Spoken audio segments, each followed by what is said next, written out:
You are listening to an MLGA Network podcast.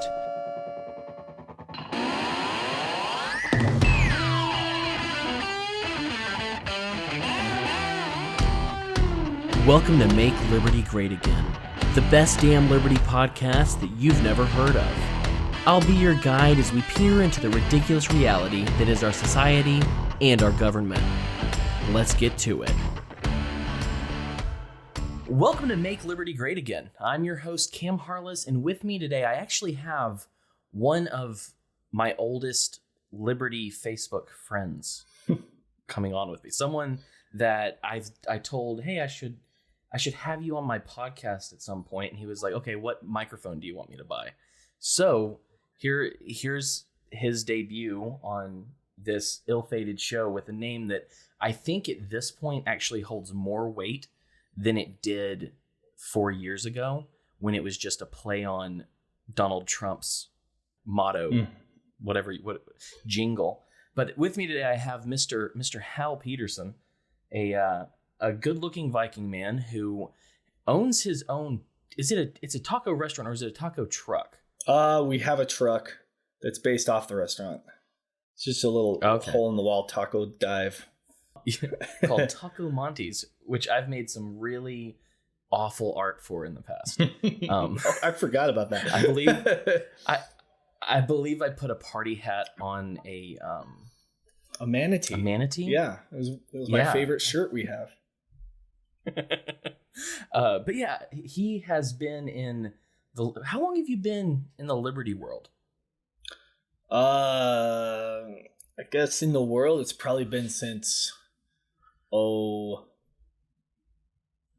I guess it was maybe 2013. I knew a little bit about Ron Paul when he was running in 2012, but I was very apolitical and going through school and stuff, so I didn't worry about that. But then a little after that, I got a little into it. I was like a 2009 or 10er. I think is when I started on the Ron Paul deal. Yeah. But yeah, you. I don't know. Were you in that awful group with that awful human being? Yes, that's where we all met. Okay. That was my first real Liberty kind of group or podcast, I guess, or show that I listened to. But I guess at around the same time I was listening to Molyneux. I kind of discovered both of them at around the same time and veered towards Molyneux a lot more. What's funny is like we talk a fair amount. You've tried to talk me into moving across the country a few times, which my wife has been pushing for recently. But I was like a Ron Paul guy, and then I was Tom Woods, really into Tom Woods, and then Tom, like the group of the dickhead that we were a part of, that podcast. He was just like a blip. The only reason I was in his group at all was because Tom Woods mentioned him on his show and called him a friend. Gotcha. It was kind of the other way around. I think the short of it. I don't even know how I got into Tom Woods. It may have been kind of the other way around for me. Yeah. I want to say they talked one time or interviewed Tom Woods, and I don't know, something like that. But it's funny. I don't know why I do this. He's not Lord Voldemort. He's just Jason Stapleton. He's just a dick. It's fun to talk we just around. Don't like him. But what's funny is like that was very short for me, and then the Make America Great Again moment happened in 2016, and me and Kim and another girl were like, let's make a podcast, and that podcast, like there were a couple of gems in it, I think. I remember that one. For the most part, I was just like, meh. Because the other girl was very much into Trump in a way where she was like pretending she wasn't, but very much was. And so it was like, why are you lying? Yeah. Why are you lying? But what's the greatest thing that Tom Woods ever did was introduce me to Malice. Oh my God. I agree. He got me into to all of them, actually. Honestly, it was whatever happened that got me into Tom Woods was the best for me because he interviewed everybody. Yeah. He got everybody. Yeah, well, he got me into Malice, which I just watched 3.5 hours of Malice and Alex Jones on Tim Pool's show. Mm-hmm. And I can't wait to watch it. I don't. So good. It's so I don't know how everyone didn't know about it because you were like, what stream? And I was like, yeah, Alex Jones. Well, like 140,000 people knew, it looked like, but but what was funny though is he also introduced me to Owen Benjamin. Yes. But I'd seen Owen Benjamin before. Mm-hmm. But I listened to I think like one you dove into Owen Benjamin and I've like had a little bit here and there where I've looked into him. But that's an interesting one for me because I have so much little time in my life for listening to things, right? That it has to be like Malice or has to be like 30-minute episodes or something, something. Yeah, I hear you. Yeah, like when Alex Jones goes on Rogan, perfection. Yeah. Every time. But that's what's interesting because like right now, like we are living in. I'm sure it's not unprecedented, but I think certainly it feels very unprecedented. It is very unprecedented. There's some insane things that have never happened before, in ways that have never happened before. It's like unparalleled.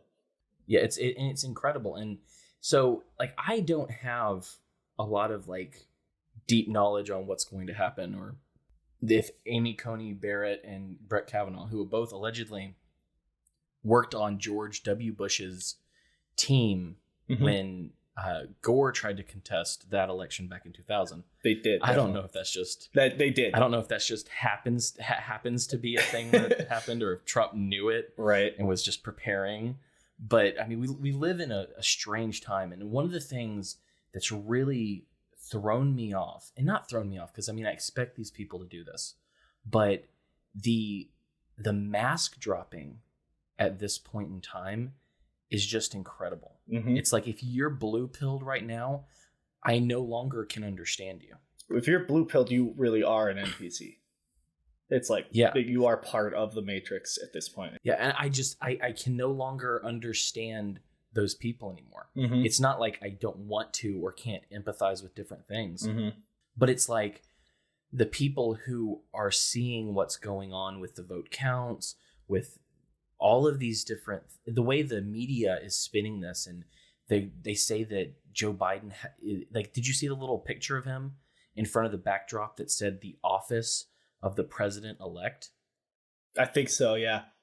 Mm-hmm. Oh, they're trying That's so not hard. A thing. Yeah, they're trying so hard.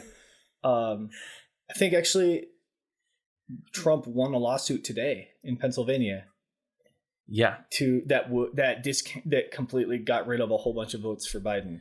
Well, not only that, the way it worked was the lawsuit in Pennsylvania was about how the Secretary of State of Pennsylvania had said that 2 days after the election they could still be fixed and fix the ballots and it had something to do with identification. Right, but the federal judge said, no, can't unilaterally. You don't have the authority to do that. It has to go through the legislature. Right. And so what's interesting about that is, I don't know if it will, but that is a federal judge saying that, which means that all of these things that secretaries of states, governors, whatever, put through before the election might be invalidated. Exactly. So like a lot of the mail-in voting stuff was not done by the legislatures. Yeah. So that's like, it's like that like really opened up a path for Trump now. Yeah. Because it sets a precedent too. So all the other judges now, they have this case to look at and be like, okay, well, let's copy that one. And it's crazy. Like talking to, I keep getting in Facebook arguments with people who are just like convinced. I don't do that anymore. Yeah, I have. Yeah, it's my addiction that I need to break. But I just, all these people who are just convinced that Biden won and the people have chosen, and and I'm like, listen, I'm not even a Trump guy, but you are setting yourself up for the biggest crushing, like mind-breaking defeat. Yeah, like this is if it happens, people will be completely broken. Like it's gonna be insane. That's what I want. I can't tell you how much I want the chaos. Yeah, well, not only the chaos, but just the butthurt. That it's too.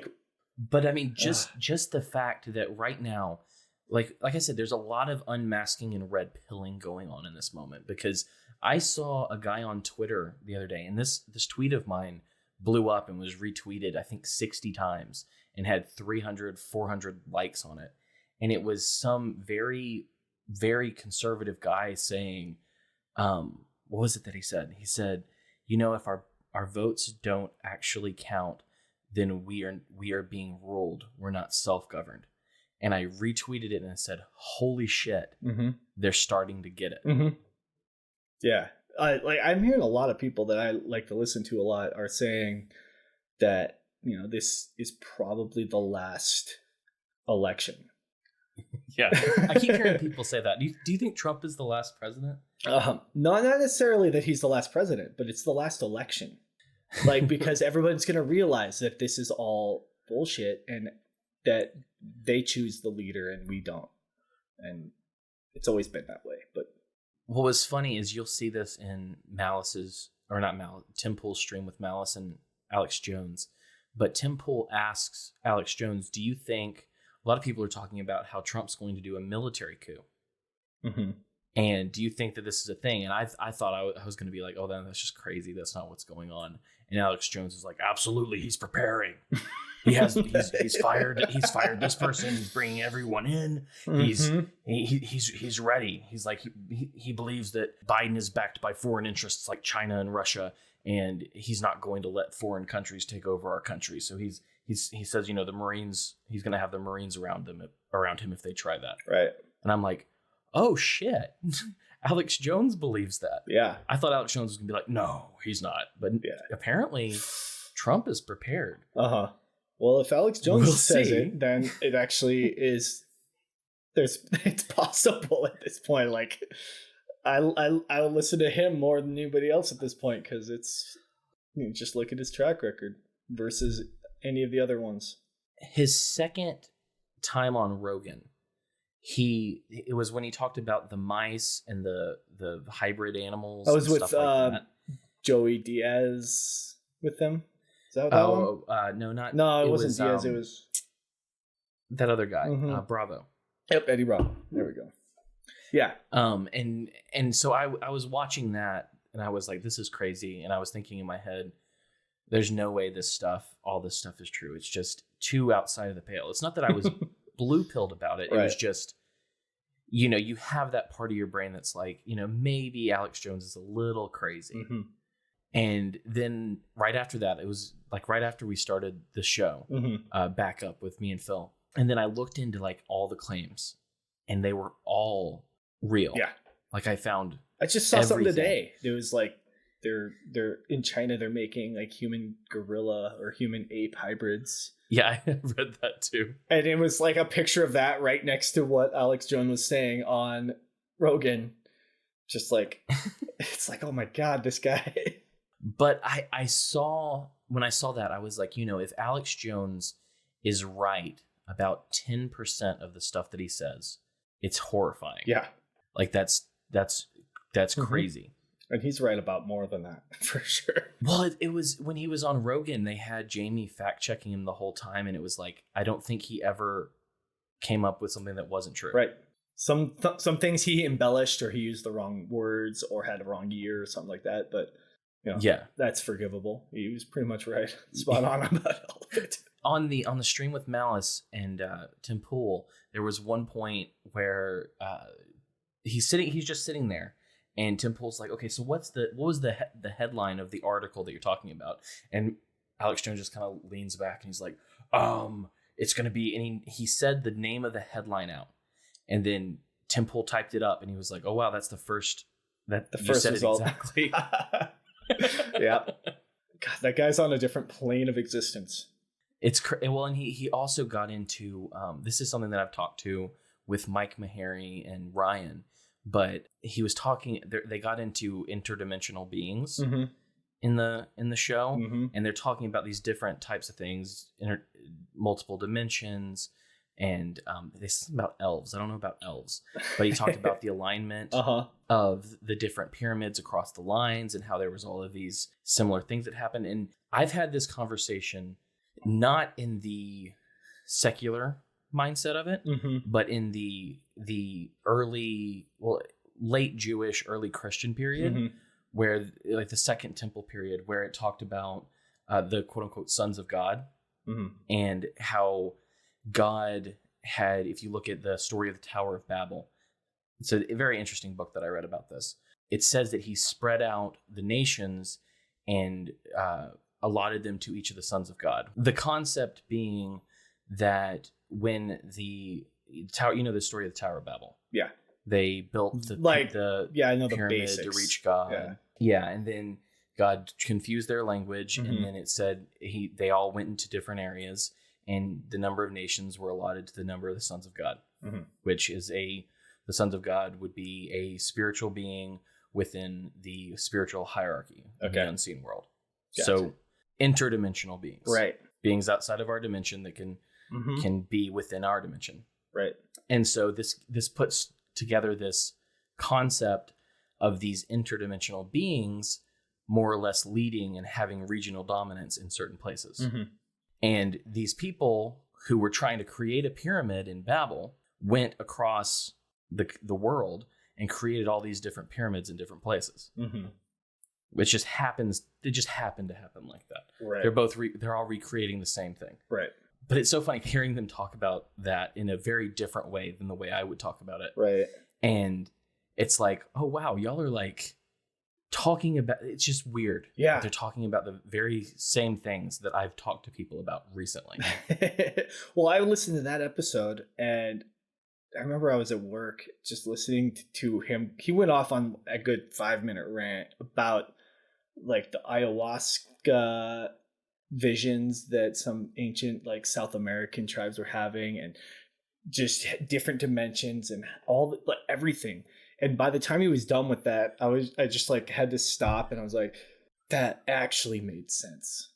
I was like, oh my God. I was like, that is crazy that made sense and dots kind of connected, and it was just really weird. And it's just crazy because I'm not exactly what you'd call a conspiracy theorist, or I'm not a crazy person, but when you look at that and then you look at the concept of these different regional kind of interdimensional beings, then you start thinking about the different gods in those areas. Yeah. And how were these interdimensional beings? Exactly. They maybe looked like this, and somebody somehow saw Thor, or a being that was like, okay, what story am I going to tell to bring these people in? And a lot of them are very clearly rebellious. You can't kill kids on top of a pyramid and be the good guy. Right. But it was just, I was hearing that and I was like, I know that there are people out here, people who are going to listen to this podcast and go, okay, so he's a little crazy, but that's fine with me. Got to have a little bit of crazy to see the truth though, I think. Yeah. But it was just funny to hear Malice go, oh no, there's for sure interdimensional beings. That's definitely a thing. And I'm like, okay. Yep. Okay. So I actually sent him the link to that book. I was like, I want you to read this just so that I know that you are reading something that's essentially what you're saying, but in a more comprehensive way.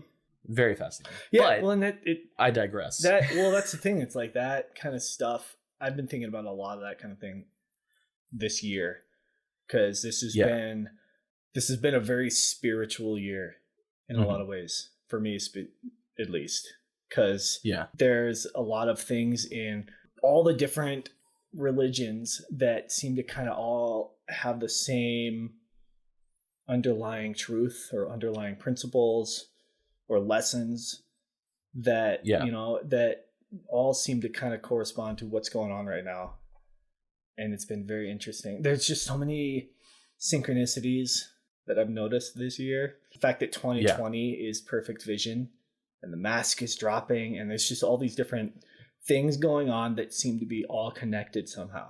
Yeah. Too many coincidences. Yeah, there's so many coincidences that it's like so impossible, the odds of all these things coming together like this. And it lines up a lot with like Revelation, And yeah, well, and it's funny, I just bought like 2 books on Revelation because I know you know this about me, but I actually I tweeted this because they talked about college a little bit on that stream. And I tweeted, my college degree is more of an anecdote to my stupidity rather than me being credentialed or smarter than you. I was stupid, like this was this didn't help me. I've learned more in the last 7 years deciding to read on my own. Yep. And there are some cool people out there that are doing college style classes for free. But I've learned so much and I've re-examined so much in my own life that it's insane. So it's like like I said, I just bought some books on Revelation. One of the big things that I hit over the last couple of years was hell and the understanding of hell as a Christian concept, because a lot of people, especially people who are more in the atheist mindset, have gotten all of their information about hell and the concept of hell from the Bible is based out of the Calvinist version of Christianity, right? Which is very fatalistic. It's God. There's an elect group of people. God makes all these decisions, etc. I started going, okay, so what is this? If I believe that there's a loving God that love by nature, like 1 John says that God is love, what loving God would create a hell for people to live in perpetually and eternally? What's the point of that, right? And so I kind of went in a deep dive and I found out a lot of different stuff that I'm still working out. But when it comes to the concept of hell, I think that if you look at the Old Testament, the New Testament, and actually look at the evidence that's in there, it actually points to, a lot of people will call it annihilation. Okay. Or another term for it is conditional immortality, because it says in Romans, for the wages of sin is death, but the gift of God is eternal life. And so the concept being that if you don't have the gift of eternal life, then you don't have eternal life. Right. And so hell would be an extinction rather than a forever place of torment where God keeps you alive to torture you forever. Right. And so, it says the wages of sin is death. Like, I mean, and it's funny because there are a lot of people who will talk about this and it's like when you read a sentence that says the wages of sin is death, and then you have to go, okay, but when he said death, what he meant was being forever alive, and death just meant spiritual death, which means you're not connected to God. And it's like, if you're doing that, you're trying to put something there that isn't. Right. So that's kind of where I've landed. There are a lot of different people who view things differently. Like our friend Paul is a universalist. Ryan believes in some sort of purgatory, from what I understand. Okay. But like, that's kind of where I've landed. Is it makes sense that if there is evil, then God would want to rid us of evil rather than just keep it quarantined in the basement. Right. Forever. Right. Like, why would you do that? Right. Boy, I've been kind of looking through this like I've been going through a crazy spiritual journey this year too, where I'm looking at it and, I want to say that, so I was an atheist, but a kind of a reluctant one. And this year I've kind of changed trajectories a little bit, but I don't know. It's been a weird struggle, but this year I'm kind of looking at the things in the Bible as though they are, so kind of the opposite of what Malice would say. They're true, but not factual. Okay. So more allegorical or exactly. metaphorical. So and I was thinking about the concept of hell and thinking of demons and a lot of these supernatural things, and starting to kind of notice similarities between them and people that I've met or people I know. Yeah. And it's kind of like, if you're looking at it in terms of sin, you look at the things that are sins and the people who live their lives sinning all the time. Yeah. They kind of go into their own personal hell. Yeah. And it creates a hell on earth for them. Mm-hmm. And if they do it for long enough, they seem to become demons. Yeah. And then they come to you and they try to make deals and bargains with you. And if you take those bargains, then the same thing happens to you. and it kind of spreads that way. And I'm just noticing, like, there's a lot of people that seem to be living in that kind of hell state. Yeah. And I think that there's a lot of misunderstanding when people use or try to use the word sin, because the word sin literally comes from a word that means to miss the mark. And if you look at kind of how the sins break down in the Old Testament, like don't eat pork, and then you think about it, why wouldn't you want them to eat pork? And if you pay attention to, like, let's say biology now, and the lack of refrigeration methods and curing that would have existed. Yeah. Like there are parasites. And then there are some laws in the Old Testament that are against worshiping other gods and stuff like that, of course. Right. But a lot of these things that are mentioned as sins are things because God doesn't call things sin because he hates you or doesn't want you to be happy. Because they're evil deeds or something like that. It's because a lot of it is because, one, you're hurting someone else, and two, because you're hurting yourself. Right. And so that when you come to the realization that sin is God going, hey, stop hurting yourself, idiot. Right. It's a completely different conversation. Yeah, exactly. And that's kind of what I've been looking at. That's how I've been looking at things this year. And, in the beginning of the year, I kind of saw a lot of what's going on coming. Like I knew there were going to be stupid lockdowns. I knew there were going to be some sort of mask, like rules or mandates. And in the beginning of the year, I just decided that come what may, I just was going to live my values. And even if it cost me the businesses or my house, even if it cost me everything, I'm just going to live my values and have no fear and just see what happens. Stand my ground. And we had it, I don't know if it's Providence or what, but we had our best year in sales. Yeah. This summer, or best summer in sales, and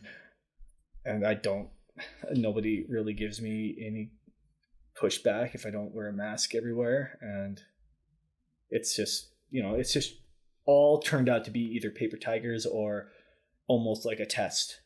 Everything seemed like a big test, and the people who are living in hell all failed that test. Yeah. And that's why it's been a really spiritual year for me. Yeah. It's kind of a lot of dots kind of connected and everything fell into place for me. And I mean, it has been a crazy year, and it's also been one where, like I said, there's been a lot of unmasking. There have been a lot of red pills, but there have been a lot of blue pills. I mean, if you look at just how, like, probably the saddest one is the way my brother has acted in all of this. Like, it seems like he doesn't listen to this, so who gives a shit? But if he's blue pilled, I'm sure he doesn't. But it's like he gets off on pissing off his family. Like he was like on the day that Joe Biden, quote unquote, won, according to the media, he gets on Facebook or it's funny. He went on Twitter and he tweeted, happy, all of your family deleted you off of Facebook today. Day. And I was like, I looked at his Facebook and I was like, no one deleted you. Yeah, you posted some kind of blue pilled nonsense, but everyone scrolled past it. No, everybody's ignoring you. And then he took a screenshot on Twitter. On Twitter, I think he got like 4 likes, if that. Maybe 2. I think it was 2. And then he put it on his Instagram, and like he had more likes there.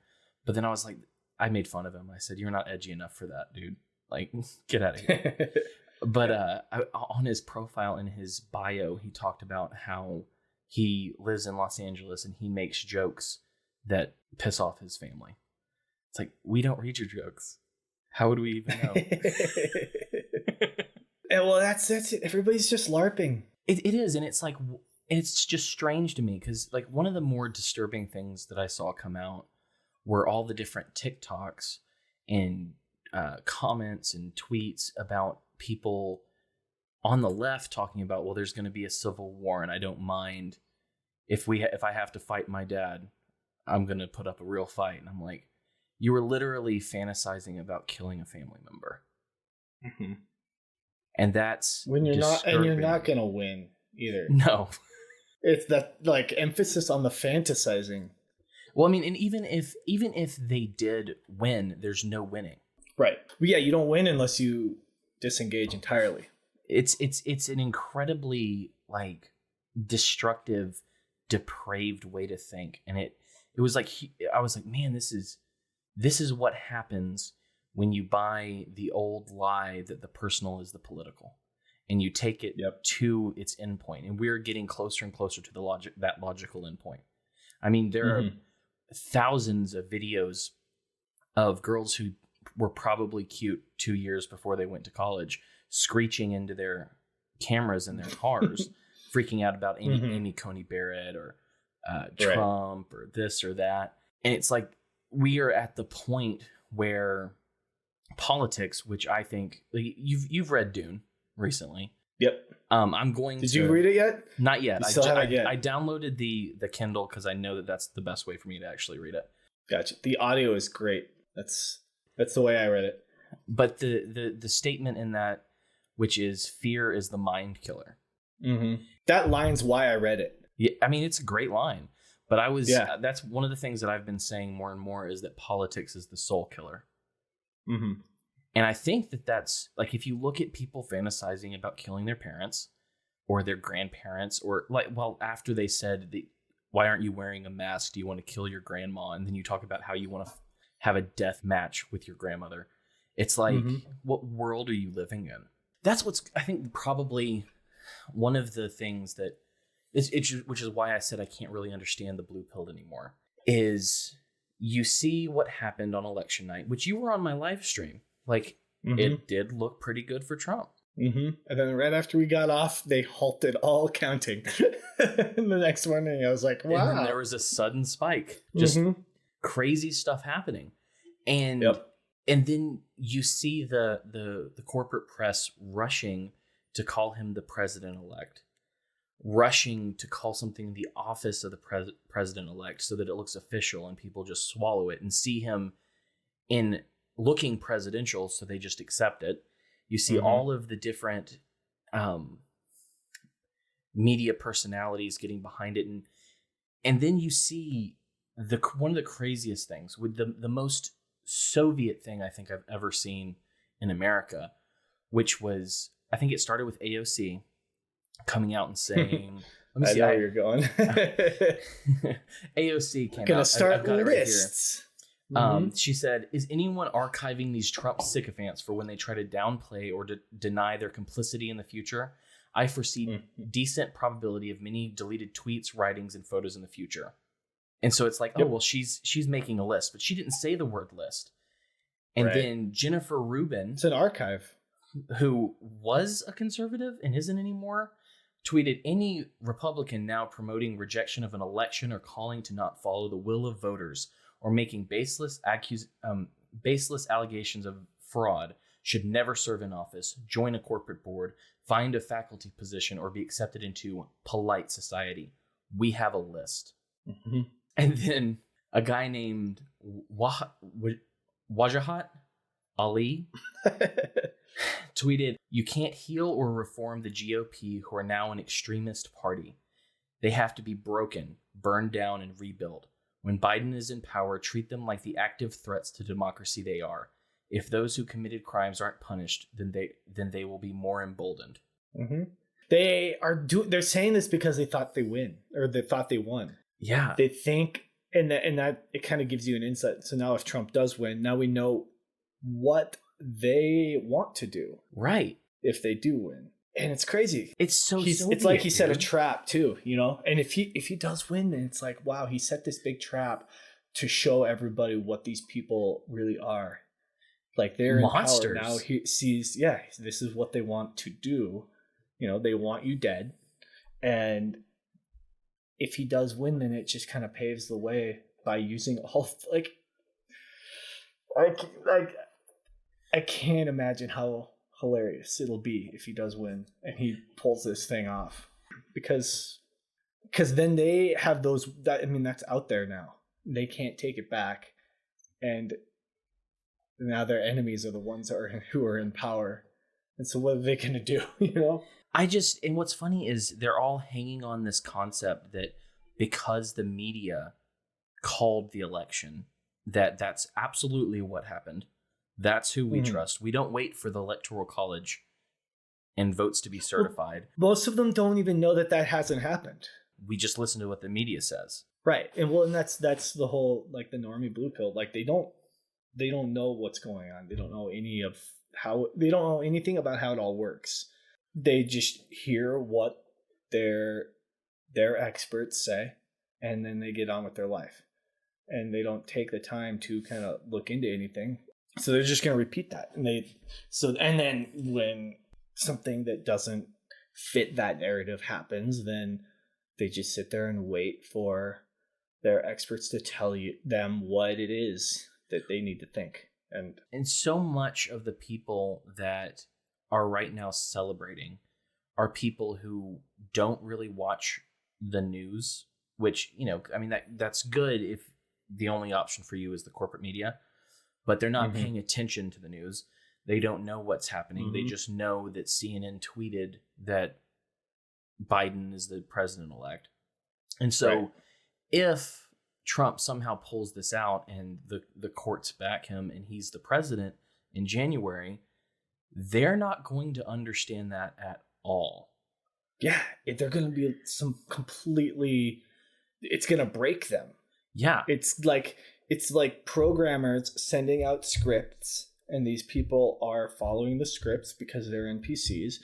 And when something completely different from the script happens, then they are going to glitch.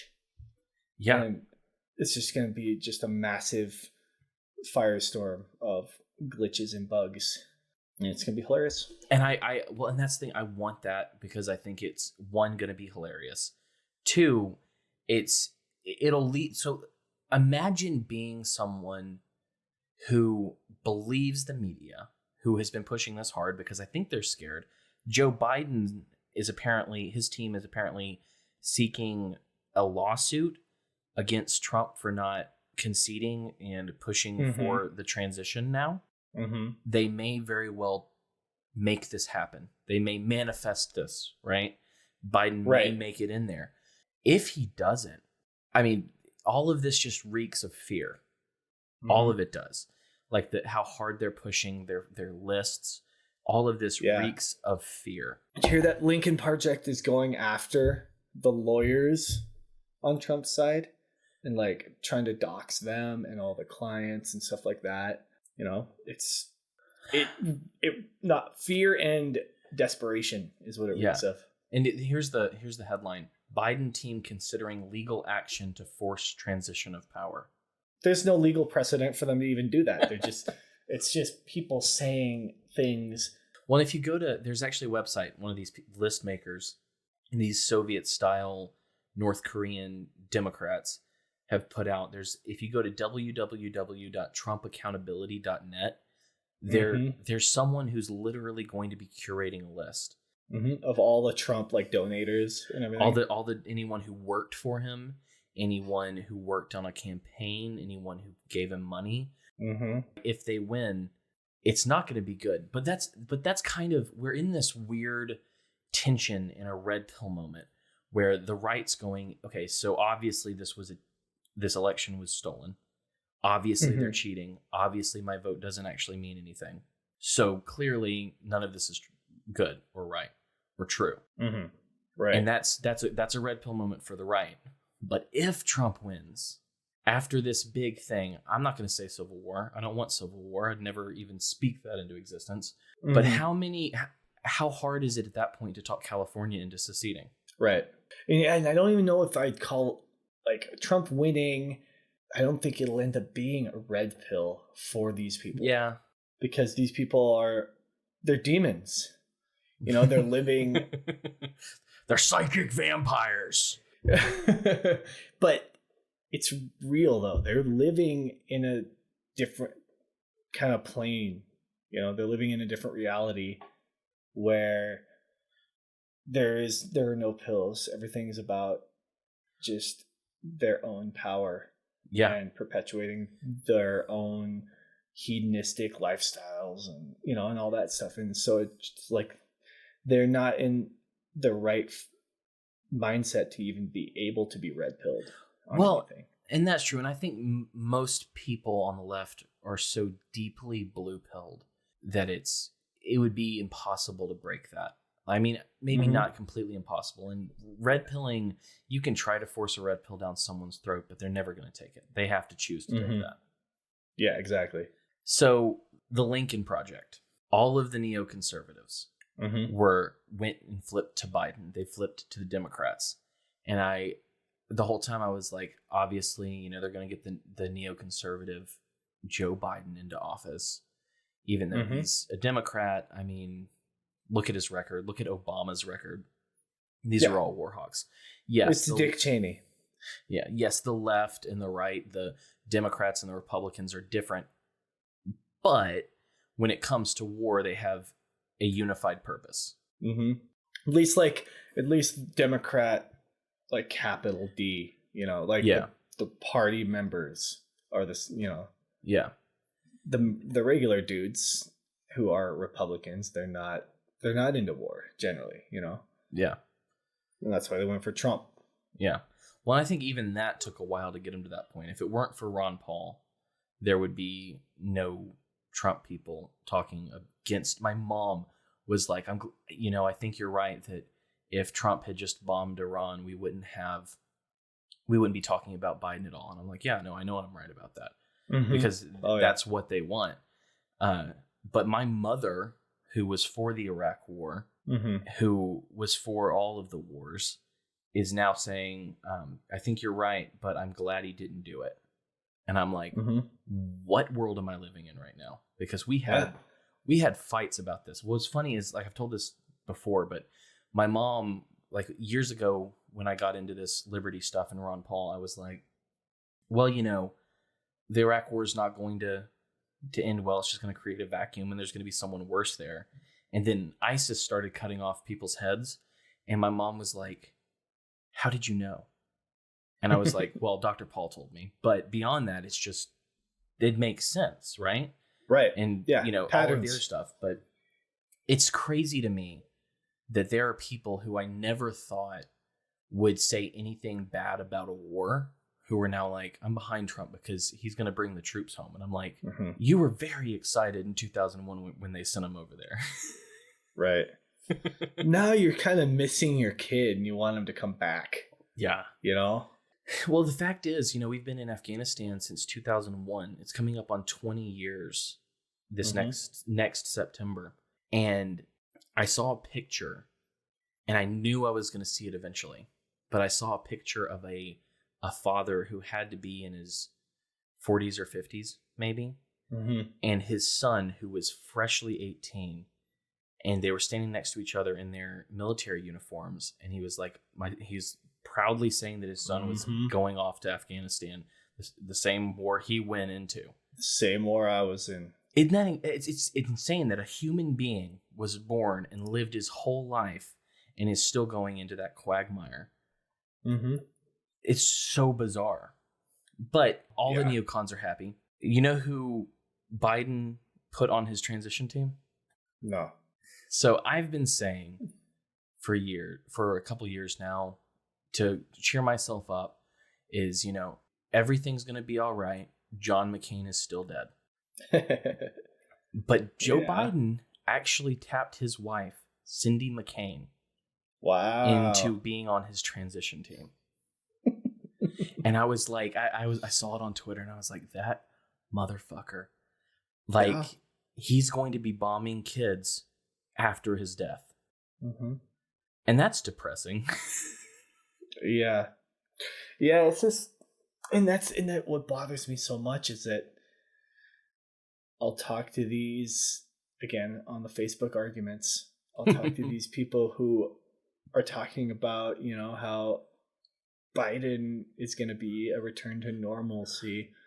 It's like, that's the problem. Yeah. That's called bombing children. Yeah. Dick Cheney is the normal. And, you know, and we don't want that anymore. I heard a report, and I never verified it, but someone had said that on CNN someone mentioned that Joe Biden was talking to Dick Cheney about being an advisor for foreign policy. Oh, yeah. So I don't know if that's true. That might just be some random guy tweeting. But it's really emblematic of what's happening. It's crazy that it wouldn't surprise us. No, not at all. And that's the thing. Like, one of the things that I said that I got pushback on was, AOC and the squad, they all got really excited about beating Trump, and they all got behind Biden. And I don't know if it's hit them yet, but it's going to. They lost. Biden is losing because that's the establishment winning.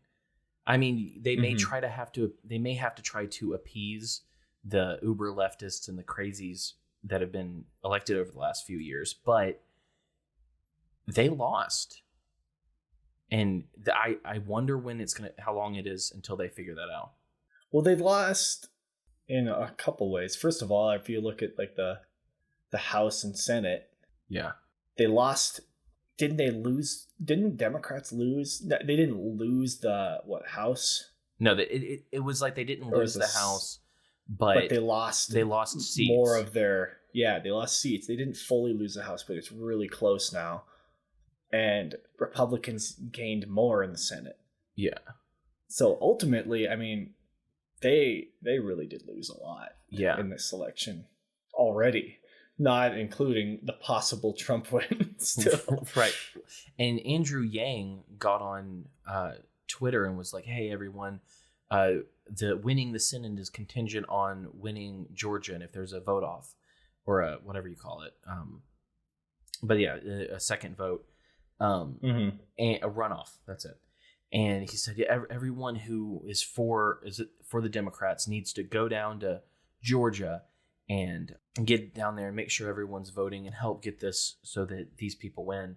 And then a subsequent tweet was him saying that he was actually moving to Georgia. I guess so that he can vote in Georgia. Yeah. And that's kind of how the tweets read were, it stopped being like, oh, well, you need to go help get the cause going, and more like, hey, you should just move to Georgia real quick before the deadline so that we can vote the Democrats into the Senate and the House. Craziness. Yeah, it's, I don't know. And it's really just President Kamala that's gonna take over. Yeah, in about a year. Definitely in about a year she'd be taking over. And that's the thing. It's just like these people. Another thing I've kind of been thinking about a lot this year is the concept of like magic.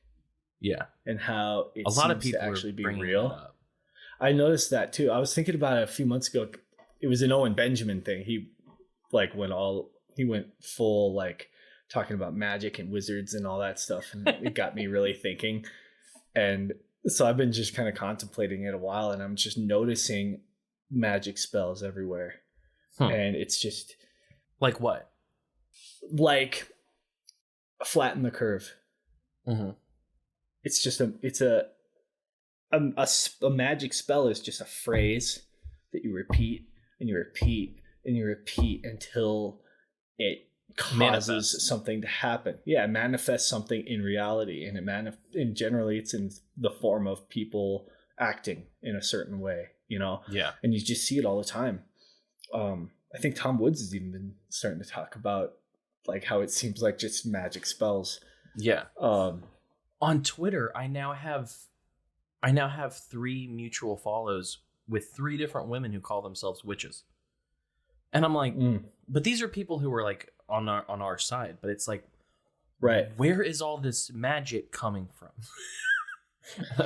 It's I think it's just been there, and I think that I'm starting to just like, I made a Facebook post a few days ago that vampires are real and they walk among us. And like, I've just been trying to figure out how I want to write out like an essay about how vampires actually exist. And they are people who drain your life force Like when you have to, like all of the rules that you hear about vampires in stories, they all actually follow these rules and they all apply, but they're kind of exaggerated and almost to the point where it's intentional. They've been exaggerated so much that we seem like they're a little bit too out there for us to believe in them. And they make it so that we can't believe in them, but they're actually out there. I don't know. It's weird, but you know, they feed on our life force, but we have to invite them in. Yeah. And like Joe Biden sniffing all those girls. That's some that's some vampire-ass shit. Yeah. And it's and that actually it's kind of creepy where I looked at the link between the concept of vampires and how they behave and pedophiles, and how they not only do they have to get invited in to like the family unit so that they can prey upon the kids and steal their life force, like their innocence. And then when they do, they tend to create new vampires because those kids grow up to very often be pedophiles themselves. Yeah, that's true. There is definitely a tie between molestation and molesting. You know, like people who get molested it's the old adage, you know, hurting people hurt people. Yes. And so it's almost like the story of vampires is just there to warn us about that kind of person. And the same thing with wizards and demons, like we talked earlier. Yeah. But, you know, wizards are the people who cast the spells. And then there's the interdimensional beings. Right. Like Obama is a wizard. He can cast a spell. He can hypnotize you. You know, he can cast spells with these incantations and words that they use that cause people to manifest things into reality. And you know, I don't know, it's really interesting to think about. Yeah, I don't know. I haven't thought much about magic or wizards, or it's something that's come across my Twitter feed all of a sudden, and I'm like, why is everyone talking about magic? So that's interesting. Yeah. It's interesting to know that that's going further than just those random one-off tweets. It's like a synchronicity. People are like noticing. Yeah, I think people are starting to kind of notice that kind of thing all around the same time, you know? It's bizarre. Yeah, it's like instinctual almost, you know? And so one of the funny things is when I read that book about the sons of God or interdimensional beings, demons, whatever you want to call them, it was talking about, you know, the creation story where the serpent spoke to Eve. And people always imagine that it's an actual snake, but the word that's used is seraph, which is a type of spiritual being that looks like a snake. A lower level angel or something like that. Yeah, and it's like a snake-like spiritual being. What's funny about that is I was, when Ryan and I were reading that, I said, oh, holy shit, I believe in reptilians now. Because if you don't think right? Hillary Clinton's talking to that snake demon, I don't know what to do for you. Yep. I think Hillary Clinton is just a high level demon. And she has managed to make deals with a lot of wizards like Obama. What's amazing though is Kamala Harris is like the less likable version of Hillary Clinton. I didn't think that was possible. I know. But like, it was so funny. She tweeted yesterday, as President Joe Biden will make corporations and the wealthiest finally pay their fair share.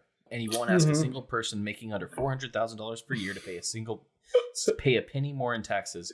And I said, no, the fuck he won't. Otherwise, your bitch ass party wouldn't win any more elections because they bought him. There's a video of a Biden, like maybe it was his victory thing, but I'll have to send this to you. But there's a video of him talking, and every single car in the lot that's pointing towards him is a Jeep, a 2021 Jeep. Interesting. It's like corporate sponsorship in the open, and it's this. We live it like it's.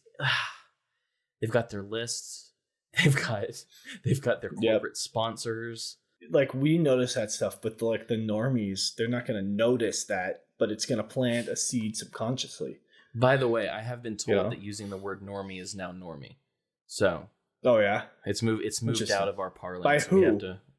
I forget who said that. But someone said it was normie to call something normie, and I was like, okay, I can drop that. Yeah. Well, I don't use red pill as often anymore, so that's starting to kind of get cliche. Well, it's the problem with the term red pill is that people take the colors of the pills too literally and on their face. So they're like, red pill, that's Republican. Blue pill, that's Democrat. And it's like, I've had conversations with my mom, and I'm like, no. That is not what that means. Right. And I think it's a wonderful metaphor. I think it makes the most sense. When you take it, you start to see the matrix. That's why when we see the Jeeps, when we see the people talking about lists, when we see them talking about suing to force a transition of power, and how even Jake Tapper got on the list talk. I don't know if you saw that. I truly sympathize with those dealing with losing. It's not easy. But how are they going to find a job? Yeah. At a certain point, one has to think not only about what's best for the nation, peaceful transfer of power, but how any future employers might see your character defined during adversity. And you know who sold out? I don't know if you saw this. Did you see that Penn Jillette sold out? Oh, I did see that. Oh my God. It's like, I was like, wow, that's the weirdest thing. It's like, well, in every country across the world, even Erdogan decided that he was going to finally congratulate Biden, and it was either CNN or NBC, I can't remember which, got on and had a list of all of the senators who haven't congratulated Joe Biden yet, and I'm just like, it was just it was a list of all the Republican senators. Well, I mean, because everyone else they're probably the only ones, but slap happy. But but Penn Jillette gets on, says that he voted for Tulsi wouldn't do what? But I feel like Tulsi wouldn't congratulate him. I guess she sold out a while ago. Well, and that's what's funny is, like, I don't think she directly has, because I think him picking Kamala was like probably hard on her. Like, when on the day of the election, she told people to vote for their principles and stuff like that. But Penn Jillette says that he doesn't care about anything but love and kindness. And I'm like, tell that to the little children in Yemen. Yes. Penn Jillette he took the ticket, basically. Yeah. Someone got to him. It's what it really seems like. There's either blackmail or somebody bribed him in some sort. Well, I never really got him, like, as a libertarian. I always, I saw him and people talked about him being a libertarian, and he was at the LNC, I think, in 2016. But it's like, I've never liked looking at his smug ass face. Like, I just see him and I'm like, I don't trust this person. And so when I saw that, I was like, okay, that makes sense. Yeah, he could have been a plant from the very beginning. But every country is congratulating Biden. And Boris Johnson did, all of them. And it's like, it's not, there's some, like, Poland did they? Oh, I'm sure Poland didn't. But most, there's some like based countries that did not. but a lot of these countries are coming out congratulating, and Biden tweets out, "When I'm speaking to foreign leaders, I'm telling them America's going to be back. We're going to be back in the game." So who are you bombing? Because all those people who are congratulating you because they now have their military asset back. Yeah, where they can point wherever they want it to go. I mean, I actually have so many tweets lined up. Cindy McCain, like, that's amazing to me. That he's bringing Cindy McCain. Like, honestly, Biden is probably going to be the most bipartisan. He's going to try his hardest to be the most bipartisan president since H.W. Bush. I have a hard time thinking that he's going to try to do anything. Well, I think he's going to try. He's just going to be the front man wherever, and Kamala and everybody else around him is going to be doing all that stuff. He's just like, he's just in an empty suit at this point. He doesn't think for himself at all. So, but I think that when we're talking about Biden, he and Kamala, but especially he has a higher opinion, like Malice has said, has a higher opinion of Mitch McConnell than most of the Republican Party does. You know, right? That's the kind of guy that he can work with. Because that guy and I have done all kinds of deals together. Yeah. If Mitch McConnell has the Senate and Joe Biden is the president, he still holds all the cards. Yeah. They're on the same page. You know, but if I don't think McConnell's going to care if Trump or Biden wins. I don't think it matters to him at all. Because as long as he has control of the Senate, I don't think he's going to care. Yeah, well, I think he'll work easier with Biden. Yeah, probably. But because they both want more of the same things than him and Trump would. But do you think he'll put his neck out for Trump? Nah, he won't put his neck out for anybody. Yeah. Which is why he wants somebody he won't have to put his neck out for. Oh, did you see the Bloomberg tweet? No. Bloomberg Business I don't know. Tweeted out, for perhaps the first time in American history, a coordinated effort to taint or overturn a presidential election may be underway. Was this has to be a 4-year-old tweet? No, and I saw a bunch of people retweeting it saying like, "Oh, did you forget about this? Oh, are you late? Mm-hmm. You're late to the party." Blah blah. And I was like, the corporate media has a fantastic memory of the past 4 years. They're just really hoping you don't, and that you'll buy their bullshit. Mm-hmm. I keep saying that, like, pointing out hypocrisy in politics is very blue-pilled behavior. Yeah. It's like the Ben Shapiro, like, facts over feelings type thing, pointing out the little hypocrisies. It's like, dude, you don't even realize that this isn't about being consistent. It's about power, and that's all they care about. They have no standards, so pointing out a double standard has no weight at all. And that's the thing. They are entirely consistent with their actual values. Exactly. And if you know what the values are, you can see it. Yeah. It's not about, they're not being hypocritical. They are literally playing a game.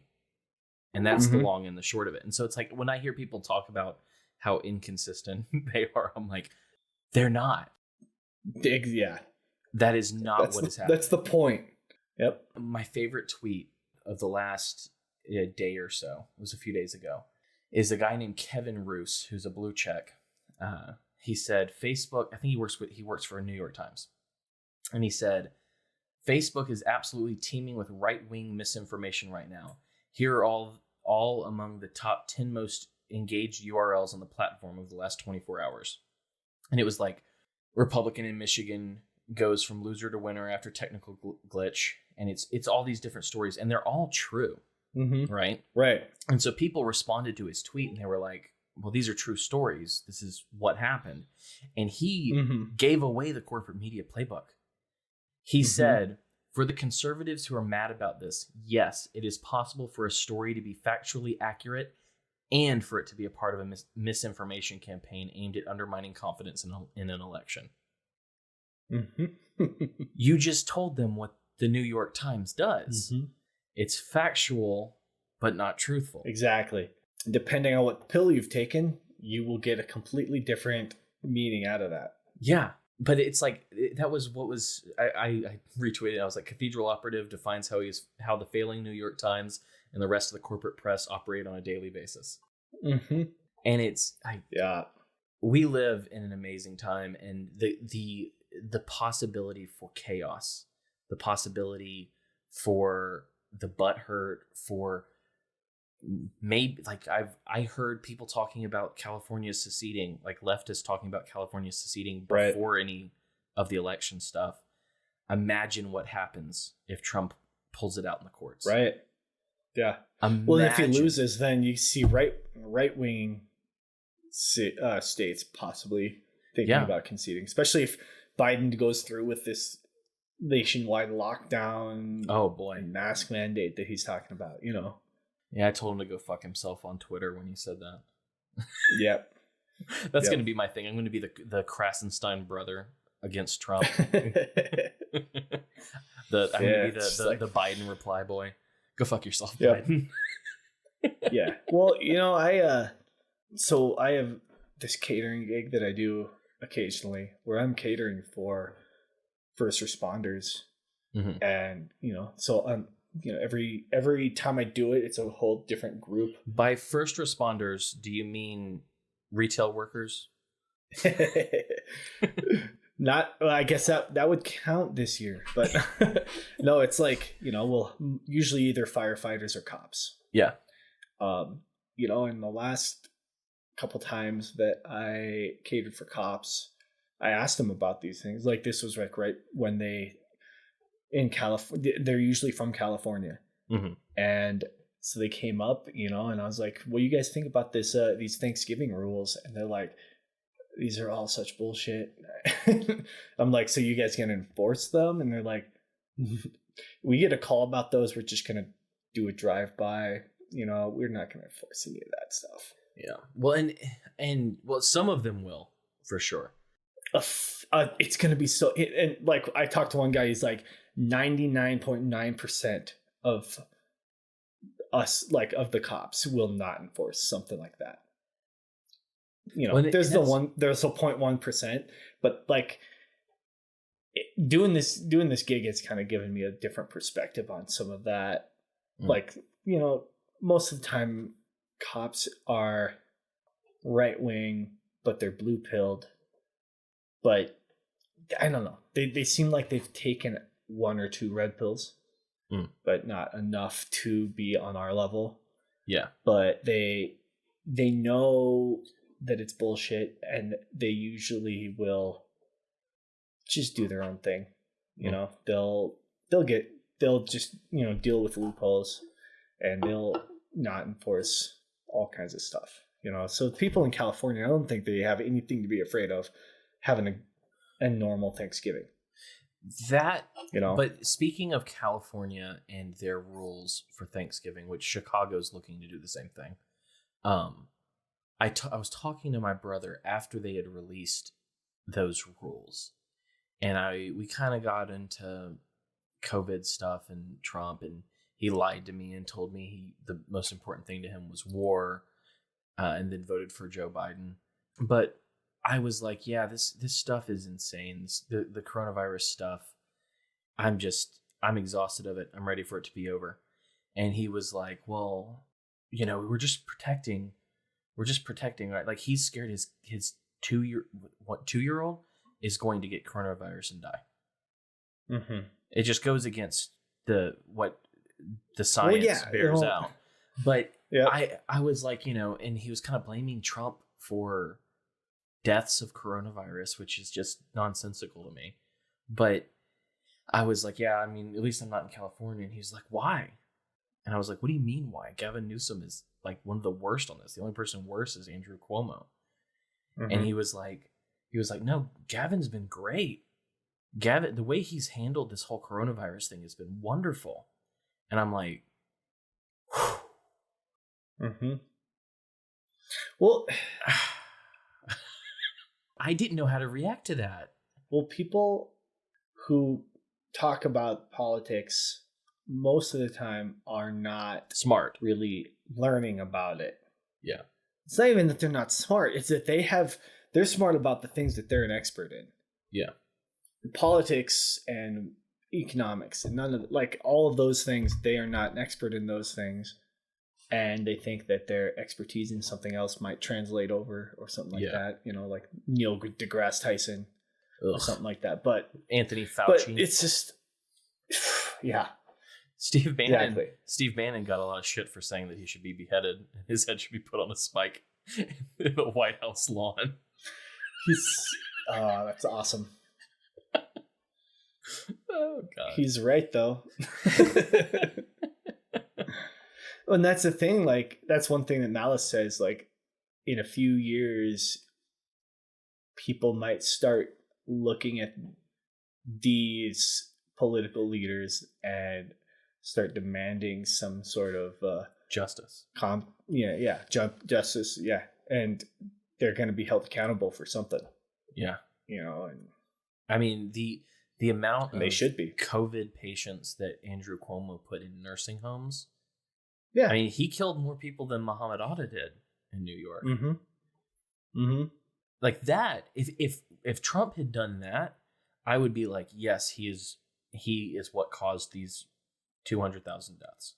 If he had started putting COVID patients in nursing homes. But he didn't do that. Cuomo did. Trump let all of these governors hang themselves with all this. He gave them the rope. Well, right. And actually that's the constitutional way to do it, Right. He let him do it. I mean, but it's like Malice had read Andrew Cuomo's book that he put out recently. Oh, did he read it? I heard him talking about reading it. But it was like his diary of what happened with coronavirus was all the book was. And so like he'd say stuff like, he'd like pat himself on the back for how he did, which I think they had more deaths per capita than anywhere else in the world. But he patted himself on the back about how they had contained it and done such a good job, and how, 2 million people or whatever were supposed to die. Right. But Trump is the one who's killed these 200,000 people, because that's a ridiculous number to have happened. And it's like, the number was 2 million. Right. It was supposed to be 2 million. How are you getting off on this? But Trump, who, what was it? Dr. Birx said that if Trump did everything right, absolutely everything right, around 200,000 people would be the death toll. So what's going on now? He hit it right on. Right. It's like, I mean, I'm not going to talk about whether or not it was created in a Wuhan laboratory and China's doing this. And China, did you read that China, Saudi Arabia, the DPRK, and some other countries, Russia, were on the UN Human Rights Council and just gave shit to the United States? Oh, yeah. How dare you? It almost seems like it's almost back to like the demon thing, where they have to kind of show you what they're doing because you have to consent to it. Yeah. And they just give you all these hints that anybody who's not completely asleep will notice. And if you agree to it, or if you let it happen, then you are basically consenting to everything that they're doing. Yeah. Well, here's the list that the UN Watch Twitter account put out. China, newly elected to the UN Human Rights Council, just reviewed the United States human rights record. China wishes to recommend to the U.S. 1. Root out systematic racism, address widespread police brutality, and combat discrimination against African and Asian Americans. 2. Urge politicians to respect people's rights to life and health and stop politicizing and stigmatizing the COVID-19 pandemic. 3. Take holistic measures to eliminate political polarization and social inequality. 4. Combat the increasingly severe religious intolerance of and xenophobic parties. 5. Stop incarcerating migrants, including migrant children, and guarantee the rights of immigrants. 6. Address proliferation of guns and guarantee people's rights to life. 7. Lift coercive unilateral measures. 8. Stop torture and anti-terrorist operations and halt military intervention in other countries and stop killing civilians. That one's good. 9. Stop interfering for political reasons in other countries' internal affairs under the pretext of human rights. I like those last couple. Yeah, like there was one that really stuck out, which was the second to last one. Military there was great. Intervention and torture. But it's like the China, who has the Uyghurs in concentration camps, is going to get up on here and tell us about human rights. It's not like I disagree with some of the things on their list, but this is like the kid in high school that did heroin telling on you for smoking weed. Like, shut the fuck up, China. What are you doing? Who are you? Yeah. It's just funny. All right. Well, I said, I want to have Hal on. I want to introduce him. And then we kind of just got right into a lot of fun, weird stuff all at once and dark stuff. But so you, like I said, you run a taco truck or a taco restaurant with a truck called Taco Monty's. You're a partner and the chef at a meadery, which may be the coolest thing I've ever heard of in my life. Well, the only thing cooler would be if it was a distillery. I don't know. I think mead's cooler than mead's the OG. So yeah, but if you distill mead, we're talking. We have been talking about doing that. I'm just saying, I will move to Montana if you start a distillery with me. Nice. I'm into it. Because I want to do that. I don't know how to do it. I don't know anything about it, but booze is one of the few industries that you can always make money. So I do love a good booze. Mm-hmm. I have too much. I think I've got like 30 plus bottles of liquor. Nice. At this point, I think I have like 3. I don't. Mostly bourbon. Yeah. So like when I asked you what bourbon should I drink tonight, well, there wasn't 100% chance, but like it was the fact that you said one that I have didn't surprise me at all. Right. Well, it's the most common one. One of the most. Yeah. Oh, it definitely is. So to get to know you a little bit more before we cut this off, there's a lot of conversation going around the Liberty verse at this point. I don't know if you know this about me. I won't call it the Liberty movement because the Liberty movement died in 2012 after Dr. Paul stopped running for president. Right. I mean, I'm not going to go to the LP. Screw off. What do you think is the most important thing that someone who is liberty-minded needs to know or consider in their lives? I think the most important thing is to know how to build shit out of wood. Okay. And I've learned a lot about it this year. I had a lot of spare time, so I built a lot of things in the backyard for my 3-year-old, and there's just so much that you learn from it. And if you're able to, you just need to be more self-sufficient. Like what pill are you on right now? White. Your white pill. So how much? I don't know what the clear pill is. I have not looked into that yet. So I've tried to kind of figure out how to describe everything, all the pills. And I think I figured it out for the most part. You have the red pill, where it's, the reality that they've been feeding you is wrong and a lie. We all know what the red pill is, but then you get to the black pill, and that's where we are in this nihilism. Yeah, we're in this political battle that there's no way we're going to win it. Yeah. But then you get to the white pill, and I think the white pill is where you realize that it's not a political battle or even a cultural battle, but it's a spiritual battle. And you can win. Yeah. And then I'm kind of right in between that and the clear pill, where I think the clear pill is where you realize that it's a spiritual battle that has no winners or losers. It's just perpetual and never ends. And the only way for you personally to win is to fully disengage and be in your own little bubble and be able so and like community. Mencius Moldbug's concept of living like you are an expat. Yes, exactly. That's basically it. Yeah. You just look at it as it's like entertaining. It's fun to watch. Yeah, and in that way, I would say that's agorism in a sense. Yeah, exactly. You get to the point where you can survive without the system, and that's, I think right now, the one thing that Moldbug that I've gotten is that, there's the left and right, and history always goes towards the left because the left is basically the same thing as entropy. And eventually everything falls apart and it just gets rebuilt, and it falls apart, it gets rebuilt, and wherever you are on that cycle makes you choose which is more advantageous to be on the left or the right.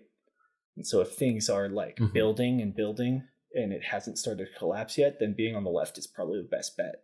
because you'll live in prosperity before everything collapses.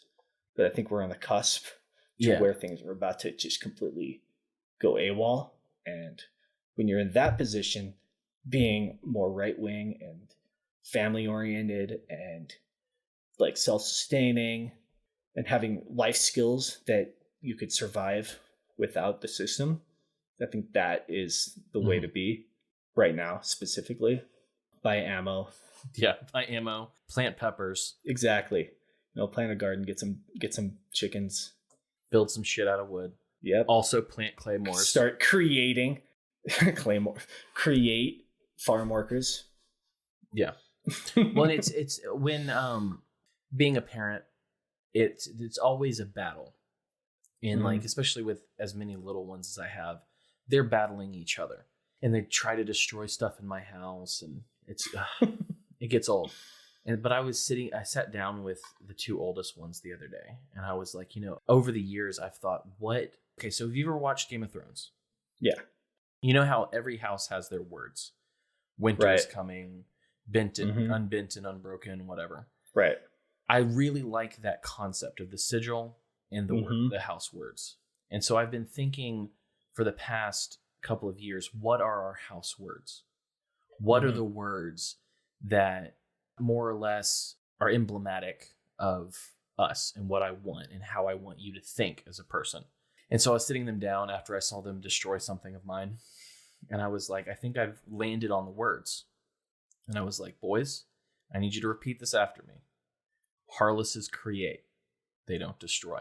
Nice. And I was like, when you get older and you realize more of the realities of the world, we can talk to you about what we have to destroy in order to create. But as of this moment, you create. You don't destroy. Yeah.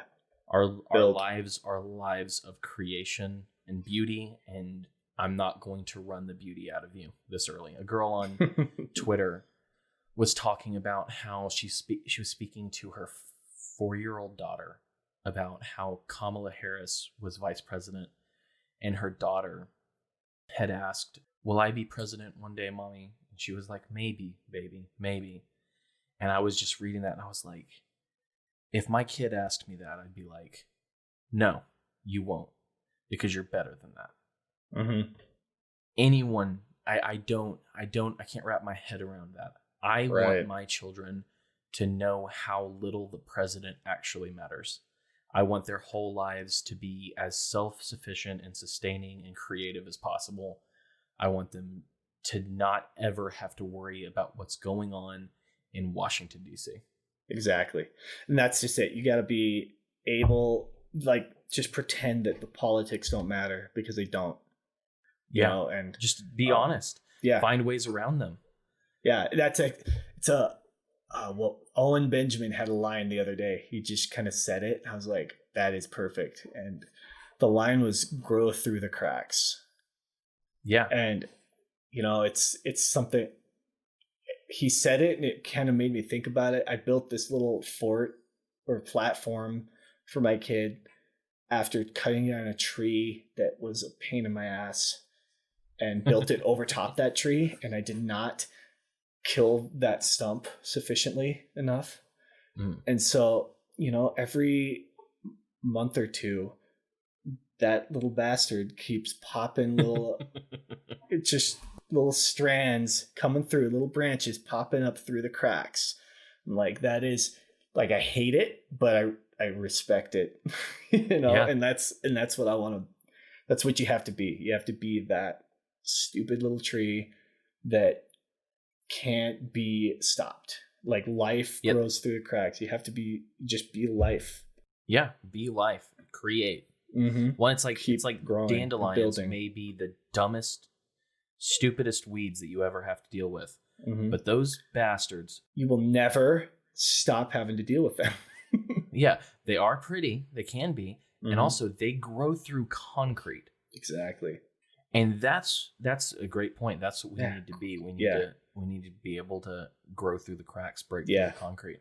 Yeah, and you just have to be able to never be stopped. You just keep pushing. Yeah. Halden, thank you for coming on my show finally. We're going to have to do this more, especially with the live stream stuff, I just think this is cool, and I think we can do something great with this. Yeah, this would be fun. I have, since you've never been on my show proper, I have my 2 questions. One I stole from Malice, which I'll do last. But the first one is, even though it's died down some, with the growing recognition of pedophile rings, especially connected to Hollywood and Washington. Vampires. Who would you be most excited to see outed as a pedophile? Who would be the most vindicating for you to go, yep, I knew it? I want to say Bill Gates. Oh, that's a good one. That's a good, because I said Tom Hanks. Yeah. He popped in my head right away. I've been saying that for years. And now people are starting to see it. Yeah. Yeah. I think that'll happen anyway, eventually. But you just see it with Bill Gates. It's just, Yeah. Well, what's his name? Alex Jones on the stream said that, made an offhand comment how he thinks Bill Gates should get a firing squad, and Tim Cass went full on blue pilled and was like, "Oh, don't say that. Don't talk about that on the show." Really? It was great. All right, man. My last question before I do all the talking about where to find everything. What is your favorite thing about me? I want to say it's got to be the beard and the hair. Every time. Combo. Every time, man. It's not just the beard, though. It's the long hair with the beard. Because, like, right now, it actually looks like it's the same. It's all one big piece. Yeah. It's so funny. What's funny is when I started asking that question, I would get the beard almost every time. Yeah. And then it started becoming normal. You brought it right back. It's good. Good. Nice. Yeah. Well, and it's just because I miss mine. All right. And so, Hal, where do you want people to find you? Like, do you want them to find your Twitter? Sure. What is my Twitter? I think it's Hal Pedersen. Isn't it like Viking Chef? Oh no, it's Chef Halden. Okay. Or Viking Chef is like my name. But Chef Halden is the handle. Awesome. Well, I'll link to that. That would be awesome. If you are in Montana and want a good taco, go to Taco Mommy's. Yeah, hit me up. That's your Shoot me a message. Stand. Shoot me a message. We have an extra room. Also, anyone who's listening to this, if you don't know how to find me, just type in "This is MLGA," literally anywhere. Facebook, Twitter. I have a Patreon. You can do that if you'd like to, but I've really moved over to Locals, which is Dave Rubin's setup, the community setup. And right now, as Halden and I are recording, I'm actually streaming it for everyone there. So if you want to watch this actually watch it rather than just listen to it and see it before anyone else, join my Locals. I've got it at $5. Maybe you can talk me down to $2. We'll see what happens. But yeah, so makelibertygreatagain.locals.com for that. And is there any parting wisdom, any Viking sayings that you'd like to share with the audience before we go? Viking sayings? Yeah. Be your friend's true friend. Repay gift for gift. Return laughter with laughter again, but betrayal with treachery. Awesome. And as always, everyone who is listening, stay sane.